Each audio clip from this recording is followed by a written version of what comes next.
नमस्कार।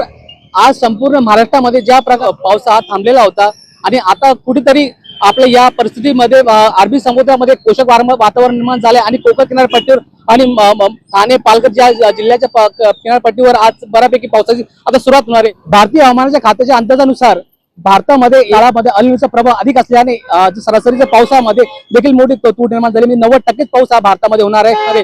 मुळात 23 जून पासून खऱ्या अर्थाने पावसाला महाराष्ट्रात लागू होणार होता आणि ज्या प्रकारात आता आपण पाहू शकता की आज धुळे शहरामध्ये देखील पावसाचा सरासरी सुरू झालेला आहे। मात्र काही धुळे जिल्ह्यामध्ये ज्या प्रकारे काही हप्त्यांपूर्वी ज्या राजस्थानमधून ज्या उष्ण व कोरड्या वाऱ्यांमुळे या ठिकाणी पावसाळा थांबलेला होता आणि शहराची उष्णता वाढली होती। मात्र आता या ठिकाणी कुठेतरी पाहता वातावरण बदलणार आहे आणि या बदलत्या वातावरणामुळे धुळेकर जनतेला थोडासा दिलासा मिळणार आहे। मात्र या पार्श्वभूमीवर खऱ्या अर्थाने म्हणजे 23 जून पासून धुळे शहरामध्ये जोरदार पावसाचं आगमन होणार आहे आणि खास करून या संदर्भात धुळेकर नागरिकांनी सतर्कता घ्यायची आहे की 24 ते 25 जून रोजी दुपारी बऱ्यापैकी मेघगर्जनेसह पावसाळा जो जोरदार सुरू होणार आहे।